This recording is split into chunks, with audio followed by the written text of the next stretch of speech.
हूं एक कश्यप और आज 8वें वेतन आयोग में बात करेंगे उन महत्वपूर्ण बिंदुओं पर कि क्या इस बार 1 जनवरी 2026 से जो 8वां वेतन आयोग लागू होने वाला था, जिसका बेनिफिट केंद्रीय कर्मचारियों को आशा था कि 8वां वेतन आयोग का लाभ केंद्रीय कर्मचारी को 1 जनवरी 2026 से मिलेगा, अब तो ये होता हुआ नहीं दिख रहा है। 1 जनवरी 2026 से केंद्रीय कर्मचारियों को 8वें वेतन आयोग का लाभ नहीं मिलेगा, ये तो बात सदन में भी कह दिया गया है। यानी आने वाले समय में सरकार ये निर्धारित करेगा कि इसका लाभ कब से दिया जाए।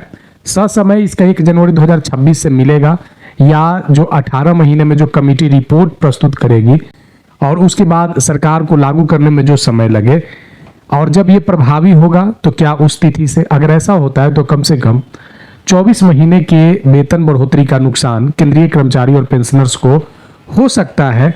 लेकिन अगर सरकार 1 जनवरी 2026 से अगर इसे लागू कर देती है तो ये एकदम बिल्कुल 6 पे कमीशन के जैसा 8th पे कमीशन हो जाएगा। आज इसी विषय पर बात करेंगे, वीडियो को लास्ट तक जरूर देखिएगा। नए जो रहे तो चैनल को सब्सक्राइब करके बेल आइकन को जरूर दबा दीजिएगा।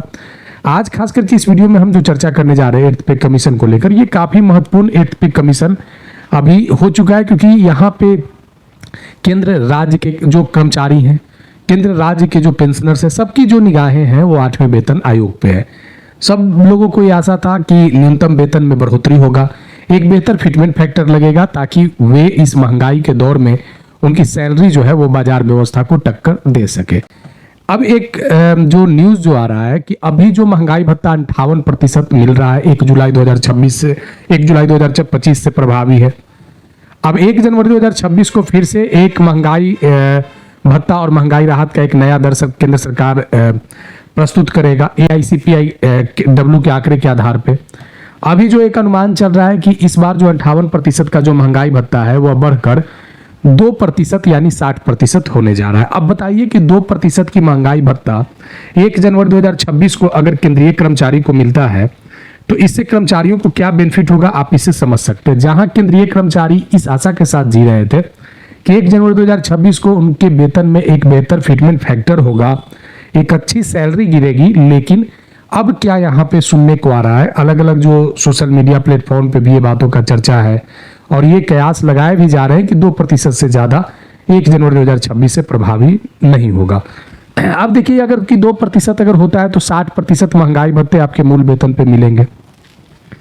इस विषय को हम इसलिए चर्चा में लाए क्योंकि यहाँ पे एक बात और चर्चा में आया है कि अगर देखिए यहाँ पे अगर इस चीज को कि अगर 1 जनवरी 2026 से अगर 2% बढ़ोतरी के बाद जब 60% पे आप कैलकुलेशन करेंगे मूल वेतन में, तब ये 60% का जो कैलकुलेशन होगा बहुत तो आपका 1000 से लेकर 2000 रुपए तक के मैक्सिमम एम्प्लॉइयों में इतनी ही मासिक वृद्धि हो पाएगा। लोगों को आशा क्या था कि लोगों को आशा यह था कि कम से कम 2.57 का फिटमेंट फैक्टर तो लगेगा ही लगेगा, क्योंकि 7th पे कमीशन में 2.57 का फिटमेंट फैक्टर लगा था। अब ये विश्वास था कि 2.57 के फिटमेंट फैक्टर के बाद अच्छी खासी, यानी जो 18,000 वाली जो बेसिक सैलरी वाला जो न्यूनतम वेतन जो सबसे कम न्यूनतम बेसिक सैलरी था, ये बढ़कर लोगों को अनुमान था कि कम से कम ये 44,000 के आसपास तो जाएगा ही जाएगा। अब आप इससे अनुमान लगा सकते हैं कि आप जो 1 जनवरी को जो आशा रखे हुए थे इतनी बेहतर बढ़ोतरी का, अब आपको 1000-2000 के फायदे से ही संतोष करना पड़ेगा। अब यहाँ पे इस चीज को संदर्भित हम कर रहे हैं कि ये 8th पे कमीशन को लागू होने में अभी समय लगेगा। 18 महीने का समय तो कमेटी को ही दिया हुआ है, और इसके अलावे अगर सरकार अगर डिले करती है, अगर संभावना है अगर डिले किया तो अगर 24 महीने का अगर समय खींच लिया तो यानी ये कम से कम लागू होने में इसे 2028 तक आपको इंतजार करना पड़ेगा। और इस 2028 तक ये जो प्रक्रिया जो डीए का बढ़ोतरी का होगा, जैसे 1 जनवरी 2025-26 में जो 2% बढ़ के 60 हुआ, जो वर्ष में 2 बार बढ़ने वाला डीए है, ये 2028 तक ऐसे ही बढ़ते चला जाएगा। अब देखिए हुआ क्या था, यही संदर्भ 5th पे कमीशन में 6th पे कमीशन में हुआ था। 6th पे कमीशन में जो सरकार था ये 30 महीने लेट कर दिया था, लेकिन यहाँ पे केंद्रीय कर्मचारी और पेंशनर्स को उस समय 30 महीने का डीए का एरियर भुगतान दिया गया था। तब कर्मचारियों को लगा था, एम्प्लॉय को लगा था कि चलो 30 महीने का तो मिला। लेकिन इस बार क्या ये डीए का जो एरियर है क्या सरकार देगा? तो ये तब ही दे पाएगा जब 1 जनवरी 2026 से प्रभावी हो जाए। लेकिन सदन में जो बात इस बार रखा गया शीतकालीन सत्र में, उसमें ये फाइनल तय नहीं किया गया कि 1 जनवरी 2026 से हम इसका लाभ देंगे। ये बात वहां पे उत्तर में मेंशन किया गया सरकार के तरफ से कि अभी ये क्लियर नहीं है कि कमेटी के रिपोर्ट आने के बाद की तिथि निर्धारित होगा या 1 जनवरी 2026 निर्धारित होगा। तो अभी आप ये 100% नहीं मान सकते हैं कि 8वां वेतन आयोग का लाभ जो है वो 1 जनवरी 2026 से मिलेगा ही मिलेगा। ऐसा आप एक संभावना को ही केवल जता सकते हैं। अब यहाँ पे देखिए कि एक विषय और उठा था, अलग अलग न्यूज़ों में भी इस चीज को लाया गया था। जब 1 जनवरी 2024 को जब बेसिक 50% हुआ था तो लोगों को यह विश्वास हुआ था कि अब बेसिक जो है ना, 1 जनवरी 2024 को जब डीए 50% हुआ था तो लोगों को लगा था कि अब बेसिक प्लस डीए कर दिया जाएगा, मर्ज कर दिया जाएगा। यानी जो ये 50% डीए है ये मर्ज होके मूल वेतन में चला जाएगा और जो उसके बाद बचा हुआ डीए की शुरुआत होगा 3% हो या 2% हो, इस मर्ज हुए बेसिक के गणना के आधार पर किया जाएगा। आशा ये लोगों को 7th पे कमीशन से रहा है। 2024 से ये मांग उठ रहा था, अलग अलग कर्मचारी संघों के द्वारा ये मांग उठाया गया था कि जैसे ही 50% बेसिक हो, 50% जैसे ही महंगाई भत्ता हो तो उसे बेसिक में मर्ज कर दिया जाए। इससे क्या बेनिफिट होता कि लगभग कर्मचारियों को बेनिफिट क्या मिल जाता, लगभग 10% के आसपास में तत्काल उनको राहत हो जाता अगर इस तरीके के अगर महंगाई भत्ते को बेसिक में मर्ज कर दिया जाता। दूसरा क्या उनको बेनिफिट मिलता इन कर्मचारियों को कि अगर ये मर्ज कर दिया जाता तो खास करके यहाँ पे ज़्यादा बेनिफिट देखने को मिलता। हाउस रेंट अलावेंस में, चिल्ड्रेन एजुकेशन अलावेंस में, special allowance for child care में, हॉस्टल सब्सिडी में, टीए ऑन ट्रांसफर में, gratuity ceiling, dress allowance, mileage allowance, daily allowance, ये सब अलावेंस में क्या बेनिफिट मिलता कि 50% जो महंगाई भत्ता बेसिक में अगर मर्ज होता तो इसका डायरेक्ट बेनिफिट जो है सो कर्मचारियों को मिलता। लेकिन ऐसा भी नहीं हुआ। कर्मचारी संघ तो मांग करते रह गए, 2024 से कंटिन्यू ये मांग उठ रहा है। इसी रिपोर्ट को इस वीडियो में देखेंगे कि किस तरीके से यहाँ पे इस चीज को लाया गया था कि 7th पे कमीशन में क्या ऐसा कहीं पे कोई चर्चा है।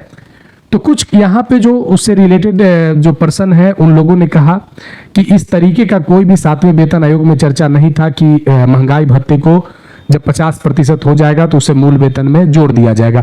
इस तरीके का कोई चर्चा नहीं था। एक यहाँ पे जो कोट किया गया मुख्य रूप से वह 5th पे कमीशन को कोट किया गया और 5th पे कमीशन में क्या बातों को मेंशन यहाँ पे किया गया कि जब 5वां पे कमीशन था तो उस समय डीए जो था उसको क्या किया गया था कि 50% बेसिक में मर्ज कर दिया गया था।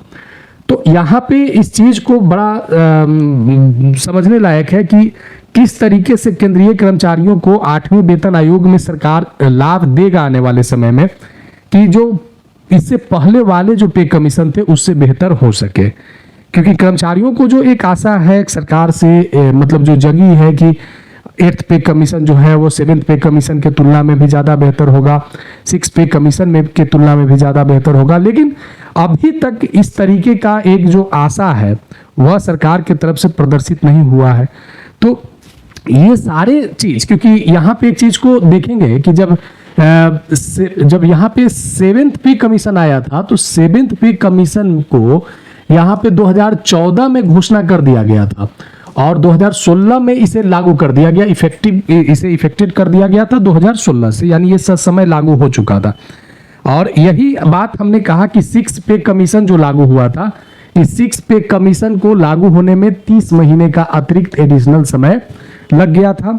तो लोगों को आशा था कि ये समय लागू होगा, लेकिन नहीं हो पाया। लेकिन डीए एरियर के रूप में उस समय दिया गया था। अब यहाँ पे किस तरीके का बेनिफिट मिलता है, केंद्र को अगर लागू करने में अगर 28 का वक्त संभावना है कि अगर हो जाएगा तो राज्य के स्टेट एम्प्लॉय को इसको बेनिफिट में इसको प्रभावी बनाने में 1 वर्षों का अतिरिक्त इंतजार करना पड़ सकता है, क्योंकि इस तरीके के पैटर्न पहले भी देखे गए हैं कि केंद्र के लागू होने के बाद, प्रभावी होने के बाद उसके सेम पैटर्न को राज्य भी लागू करते हैं हूबहू शर्तों के साथ। अब यहाँ पे देखिए कि जिस तरीके के लोगों को दिलचस्पी एक्ट पे कमीशन में था, अब वहाँ पे दिलचस्पी जो है अब 2% महंगाई भत्ते और महंगाई राहत पे जाके रुक गया है। जहाँ एक बेहतर फिटमेंट फैक्टर में बेहतर सैलरी का इजाफा का उन लोग जो आशा था, अब वहाँ पे 1000-2000 रुपये इस 2% महंगाई भत्ते और राहत के बढ़ने के बाद हुआ है। तो ये कमेटी अगर पहले अगर बना दी गई होती 2024 के आसपास में, तो ये रिपोर्ट समय 1 जनवरी 2026 तक ये दे देता और उसके बाद जो डायरेक्ट बेनिफिट सेंट्रल एम्प्लॉयज या पेंशनर्स को था वो 1 जनवरी 2026 से 8वें वेतन आयोग का लाभ मिलने लगता। चलिए आगे बात करेंगे अगर कुछ महत्वपूर्ण इंफॉर्मेशन अगर एक्ट पे कमीशन से आता है तो, लेकिन ये खास करके इस विषय पर चर्चा किए हैं क्योंकि यहाँ पे डीए मर्ज का एक जो विषय था, 50% डीए मर्ज का जो डिमांड किए जा रहे थे बार बार अलग अलग संघों सरकारी संगठनों के द्वारा जो कर्मचारी संघों से जुड़े हुए हैं, लेकिन ऐसा भी नहीं हुआ। अब ये 60% डीए आने वाले समय में केंद्रीय कर्मचारी और पेंशनर्स को महंगाई भत्ते और राहत के रूप में देखने को मिलेंगे आगे। फिर हम नेक्स्ट टॉपिक में। वीडियो अच्छा लगा है तो जरूर लाइक शेयर कीजिएगा। अगर कोई सुझाव होगा तो आप कमेंट में लिखिए।